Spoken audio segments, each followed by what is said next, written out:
ကျွန်တော်လည်းတစ်ချင်းစုံလို့ပါပဲလို့ဒါပေမဲ့ကျွန်တော်မှ CD လည်းမရှိကိုစားပြီးလို့လည်းတစ်ချင်းဆိုတာမတိတာဆိုတော့လေဖျားကောင်းတဲ့ချင်းလေးပဲပြောမယ်အာမင်ဖျားရှင်အိမ်မတမကောင်းရပါလေတဲ့ဒီမှာရှိတဲ့ညီကောင်မောင်မတွေယူပါရုံထားဖို့အိမ်မတရေးကြည့်တယ်ကျွန်တော်မှယူပါရုံရှိရတယ်ကျွန်တော်တို့အရောက်စီတိုင်းမှာဘုရားခင်ကအစွမ်းစားတွေပေးထားတယ်အရေးချင်းတွေပေးထားတယ်တခုအရေးကြီးတာကတယောက်အောင်မြင်လာကြည့်ပြီးတော့တယောက်ကဝမ်းနဲ့ကြည်ခွဲပြီးတော့ငါတို့တို့မဖြစ်ရလေချင်းစိတ်သက်ကြလို့မဟုတ်ဘူးဟုတ်လားကျွန်တော်တို့မှာတချင်းဆိုတဲ့ကိုစားပြီးတော့တွေ့ရင်အဆိုတော်ဖြစ်ချင်လိုက်အတန်ကဘဲအတန်ဖြစ်မစိတ်သက်တရားကြတရားလည်းပေါ်ချင်ရဲ့ဒါပေမဲ့ပြန်နေကြတော့ရှာလို့မတွေ့ဆိုတော့ဘာလို့ဘာကောင်းမသိကျမ်းစာဖတ်တော့ဒါဝိဒ်အကြောင်းတွေ့တော့ဒါဝိဒ်လိုဖြစ်ချင်ပြန်ပေါ့ပေါ်လို့တွေ့တော့ပေါ်လို့ဟာလက်သူ့ရဲ့လက်ကပွားလေးလွတ်လိုက်တာနဲ့ကျမ်းမာသွားတာဖြစ်ချင်ပြန်ပေါ့ဒါပေမဲ့ဆူတောင်းတာလည်းပြေးပါပြီဆိုတော့ကိုယ့်ရဲ့အသက်တာမှာဘာလို့ဘာမှမသိတဲ့အသက်တာဖြစ်တယ်ဒီနေ့အရောက်စီတိုင်းမှာဘုရားခင်ကြီးမားတဲ့ကြံစီရှိတယ်အရောက်စီတိုင်းမှာကြီးမားတဲ့ကြံစီရှိတယ်အရောက်စီတိုင်းမှာဘုရားခင်ကြီးမားတဲ့ကြံစီဆိုတော့ဘာပြောမလဲကိုဖိနာမှာရှိတဲ့သူပြောရအောင်တင့်မှာဘုရားခင်ကြီးမားတဲ့ကြံစီရှိတယ်တကယ်နှလုံးသားနဲ့ပြောရအောင်နှလုံးသားနဲ့ပြောရအောင်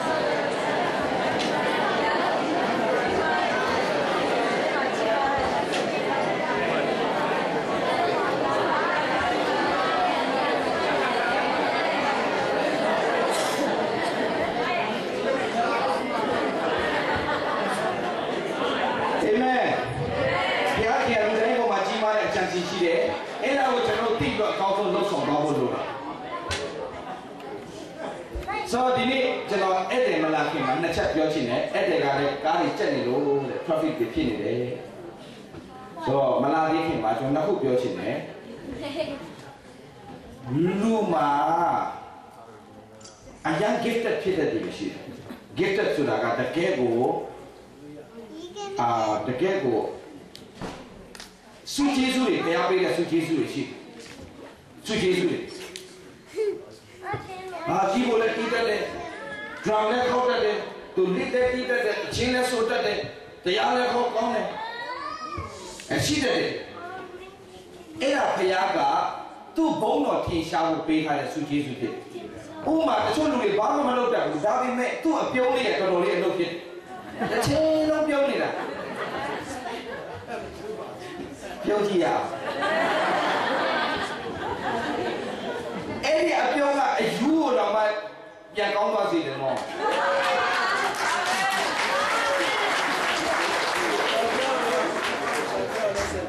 ကျွန်တော်ရဲ့ဆရာဒူးကြဆိုဆရာဒူးကြတက်ပြခံတနေ့သူကားမောင်းလာတယ်မောင်းလာတော့နားလည်းချင်းချင်းလေးပန်တော့မှလမ်းမှာမောင်းလာရင်လည်းဘာဖြစ်လဲဆိုလမ်းမှာအယူတယောက်ကလမ်းပိတ်ရက်ထားတယ်ခဲလုံးတစ်လုံးနဲ့ကားလည်းအနောက်ပြန်ဆုတ်လို့မရအနောက်ပြန်ဆုတ်ပြီးခဲနဲ့လိုက်ထုမှာအရှိတိုးလည်းအခါဆိုအယူကဒီလိုစောင့်ကြည့်နေသူလည်းစိတ်တွေညစ်နေပါလို့အောင်ဒီဒါပေမဲ့သူ့စိတ်ထဲမှာဘုရားခေါ်ပြတယ်ငါအကောင်းဆုံးပြုံးပြအောင်ပြီးနေလို့အဲ့သူအစားလေးတကားလေးဖွင့်ပြီးတော့အကောင်းဆုံးပြုံးပြတယ်ဆရာတွေ့ကြတဲ့သူရှိလားဒီထဲမှာရှိတယ်ဆရာတွေ့ကြအကောင်းဆုံးပြုံးပြတယ်အကောင်းဆုံးပြုံးပြတော့အယူကဘဲနဲ့ထုမဲ့အယူကခါလေးပြန်ချလိုက်ပြန်ချတော့ထွက်သွားတယ်ဒါနဲ့သူပြောတယ်ဘာပြောဆိုငါတွေးမှတော်တော်အလုပ်ဖြစ်တာလေကျွန်တော်တို့အပြုံးလေးဘုရားခင်တော့ဘုရားခင်လှုပ်ထားတဲ့အရာတစ်ခါလေးမှာအင်မတန်ဒါကြောင့်မိန်းကလေးတွေဘုရားခင်ပေးထားတဲ့မျက်နှာလေးတွေအရင်ချောတယ်နော်အရင်ချောတယ်နော်အဲ့ဒီအချောကိုအကြည့်တန်သွားစေတာပါလားသိလားခဏပေါ့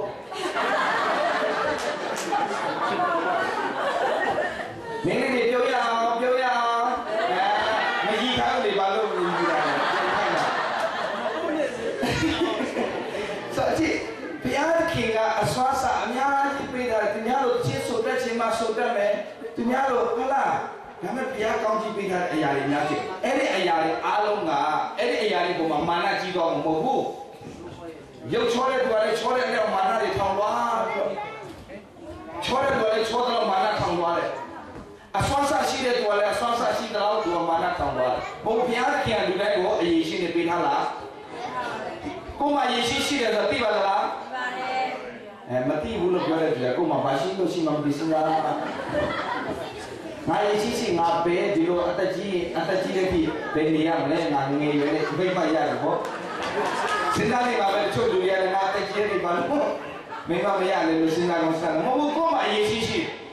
ဘုရားခင်ပေးထားတဲ့အစွမ်းစားတွေအများကြီးရှိတယ်ဟုတ်ပါသလားဘုရားခင်ပေးထားတဲ့အစွမ်းစားရှိတယ်ယုံပါသလားသိပြီလားမသိတဲ့ရှာပါကိုအရေးရှင်ရှာခိုင်းတာတခြားဟာတွေစောင့်ရှာခိုင်းဘုရားခင်နိုင်အဖြေရှာပါဘုရားခင်အစွမ်းစားတွေကျွန်တော်အများကြီးပေးထားတယ်တခုပဲဒီတက်တဲ့ခတ်တက်တဲ့ဆိုတက်တဲ့လုံးတက်တဲ့ကြိုက်တဲ့ချို့တော့ဘာမှမလုပ်တတ်ဘူးဘာလုပ်တတ်လဲသိလားဘာကစီးတယ်ဟုတ်တယ်သူတို့ပကံစေးတာသူများလည်းမပြောအောင်စေးတတ်တယ်တချို့တော့ဟင်းချက်ကအင်မတန်တော့တယ်ထမင်းချက်အင်မတန်တော့တယ်ကိုပြန်ကြည့်လို့လုပ်တဲ့သူလည်းရှိတယ်အခုထမင်းချက်အင်မတန်တော့တကယ်အင်မတန်တော့တဲ့သူလည်းရှိတယ်ကြည်ပြားကြီးအရေးချင်းပေးရတယ်သို့တော့အဲ့ဒီအရာအဖြစ်ဘုရားဘုန်းတော်ထင်ရှားလားဆိုတော့ဘုရားစိတ်ဝင်စားတယ်ခုဟုတ်လားဘုရားသခင်ကစုကျေးဇူးကိုဘုရားကသူ့ဘုန်းတော်အတွက်လုပ်တယ်သို့တော့ဘုရားစိတ်ဝင်စားတာပါလေတဲ့ကျမ်းစာထဲမှာနှစ်ခုရှိတယ် gift of the spirit နဲ့ fruit of the spirit ပြောကြည့်ရတယ်ပြောကြည့်ရ fruit of the spirit gift of the spirit ဆိုတာ gift ကကျွန်တော်တို့ဘုရားခင်အလကားပေးတယ် gift ဆိုတာကပါလေစုကျေးဇူးဟုတ်တယ်နော်စုကျေးဇူးဆိုတာကဘုရားကကိုယ့်ကိုအလကားပေးတာငယ်ငယ်လေးကိုယ်မှာပါလာတယ်ငယ်ငယ်တော့ကျွန်တော်စကားအရင်ထည့်တယ်အဲ့ဒါဘုရားပေးတယ်လို့ပြောတာမဟုတ်ဘူးကြံသေးတယ်ပြောပြတယ်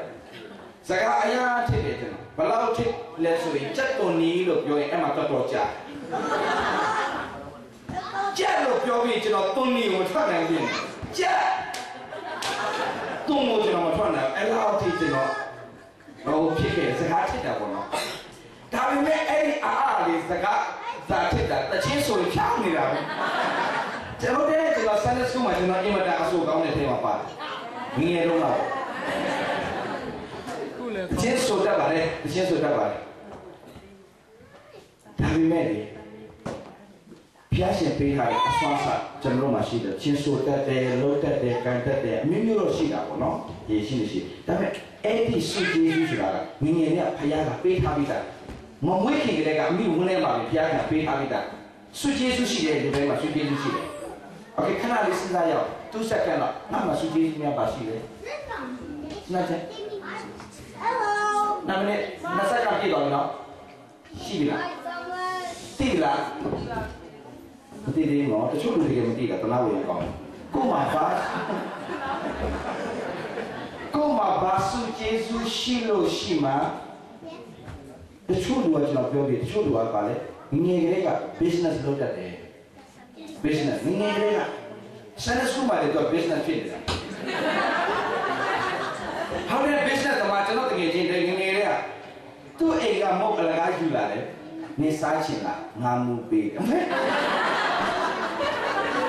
ယ်ငယ်ဒီလိုစီးပွားရေးဘာဖြစ်နေပြီငယ်ငယ်ကလေးကသူ့မှာဘာပါလာလဲပတ်စံဘလို့ပါလာတယ်ဒီကလေးကအခုမဲ့အောင်နေပြီသူကရှိတယ်နော်စုကျေးဇူးရှိတယ်ကိုတချို့ကြလို့လည်းတချင်းဆိုတတ်တယ်တချို့ကြလည်း gift တွေနဲ့တချင်းရေးတတ်တယ်ကြည့်တချင်းရေးတတ်တာခတ်တယ်လွယ်တဲ့ထင်တာမလွယ်ဘူးမကြည့်သူဒီတချင်းကျွန်တော်ဘလို့ဆက်နေစဉ်းစားနေတာအခုခုနကစားပြီးဆိုပါမလားဒီအတဆင်ဆက်ကြဘယ်လိုတော့ဒီကိစ္စလဲဒီတဆင်ကိုဘယ်လိုရအောင်ဆက်လဲဆိုတော့ကျွန်တော်စဉ်းစားလို့မရအောင်စဉ်းစားနေတယ်ကျွန်တော်သူဆိုနေတဲ့ကျွန်တော်စဉ်းစားတာဘယ်ရမလို့မသိရအောင်တော်တော်ဒါနဲ့သူ့ထဲမှာပါလာပြီးသားလေထဲမှာကိုစားပြီးလို့တချင်းကျွန်တော်ဆိုတချင်းဆိုင်တော့ကြာတော့ကိုစားပြီးလို့တချင်းဆက်တာဘယ်လောက်ကြာလဲကျွန်တော်တော့အရန်လွယ်တာပဲဆက်ကြည့်အဲ့ဒါပါလေသူ့ရဲ့စုကျေးဇူးဟုတ်ပြီသူ့ရဲ့စုကျေးဇူးကိုဖျားဘုံတော်အတွက်ပြန်အသုံးချတယ်အဲ့ဒါဘာဖြစ်သွားလဲသိလား ဘုရားကောင်းကြီးပိတ်တော့သူရဲ့တက်တာသူ့ရဲ့တက်တာမှာဘုရားကောင်းကြီးပိတ်တော့ဘာလဲပြောပြအခု Elvis Presley အားလုံးသိကြလား Elvis Presley ဒီခေတ်ကလေးတွေတိတ်မှာမဟုတ်ဘူးဒီပိုင်းမှာပြောလို့ဒီ Elvis ကသူကချင်း rock ဟုတ်လား King of Rock နော်သူကအစွမ်းစားရှိတယ်ဆိုတတ်တယ်ကတတ်တယ်ဟုတ်လားလူလေးတွေလို့ပြောရတာဆိုသူကနေစအောင်လူလေးလောက်တယ်သူဘုရားပေးရတဲ့ဆုကျေးဇူးဟုတ်လားဆိုဘုရားပေးရတဲ့ဆုကျေးဇူးကိုသူကဘုရားကိုပြန်မပေးဘဲနဲ့လောကကိုပေးတော့42နှစ်နဲ့ကြောက်ပါဖြစ်ကြတယ်ရှော့ပါရှော့ပါဒါပေမဲ့သူ့နဲ့အတူတူပဲသူ့တငယ်ချင်း Cliff Richard နော်သူ့ရဲ့ဆိုတဲ့ချင်းအရာခတ်တဲ့ကသူကဘုရားဆရာလာတယ်လို့သူသိပြီးတော့သူကဘုရားအတွက်သူဥစားပြီးတော့တက်ရှင်တဲ့အခါမှာဒီနေ့ထိသူ့ရဲ့ show တွေကသူများ show နဲ့အတူတူပဲဘာကွာသွားလဲဘုရားကငါ့ကိုပါပေးတယ်ပေးတဲ့အရာဘုရားအတွက်ပြန်ပြီးတော့အသက်ရှင်တယ်အဲ့ဒီဟာအရေးကြီးအခုကြည့်ပါဦးတချင်းဆက်တတ်တဲ့လူချင်းပဲကြည့်ရအောင်ကိုစာပေတချင်းဆက်တတ်တယ်ကိုဘာတွေတချင်းဆက်တတ်တယ်ဟုတ်လားဒါပေမဲ့တချင်းဆက်တတ်ချင်းတူတယ်ကိုဘာနဲ့ချင်းတဲ့လူတွေတော်တော်များထိတွေ့သွားတာပဲသို့တော့အခုတည်သွားပြီကိုဘာဘာဖြစ်လို့လဲမနေ့ကကျွန်တော်ပြောကိုဘာနဲ့သူ့ရဲ့အစွမ်းစားတွေကိုဖျားပေးရတဲ့အရေးချင်းတွေကိုဖျားပေးရတဲ့စုကျေးဇူးတွေကိုသူကဘသူ့အတွက်သုံးချလိုက်လောကအတွက်သုံးချလိုက်လောကအတွက်သုံးချလိုက်တဲ့အခါမှာအသက်တို့လေဖျားဘုန်းတော်ထိရှားလားဖျားလိုတော်ကပါလေအသက်ရှင်ကိုဖျားလိုတော်ရှိလားမရဲမပြောနဲ့လေအသက်မရှိချင်ကြဘူးလားရှင်းချင်းကြရင်ပြောလေဘုရားခင်ကအသက်ရှင်ဖို့အလိုတော်ရှိလားရှိပါတယ်အမလေးဟဲ့အတိုင်းမှာဒီနေ့ကြောက်ပါရှိပါတယ်ဘုရားခင်အသက်ရှင်ဖို့အလိုတော်ရှိတယ်ကျမ်းမာဖို့ရောရှိပါတယ်မောရှေကအသက်120လုံးမှာ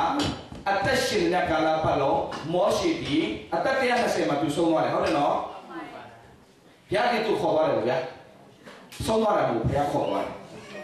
သို့တော်မောရှေအသက်120ဒီခွန်အားအလင်းမျက်စိအလင်းအခုတော့အသက်40ကျော်ပြီးရဲ့သူကလေညမှနေလည်းပြောင်းမတော့မယ်မဲလာလိုက်သေးမောရှေဒီအသက်120လုံးခွန်အားအလင်းမရောက်ဘူးမျက်စိမပုံဘူး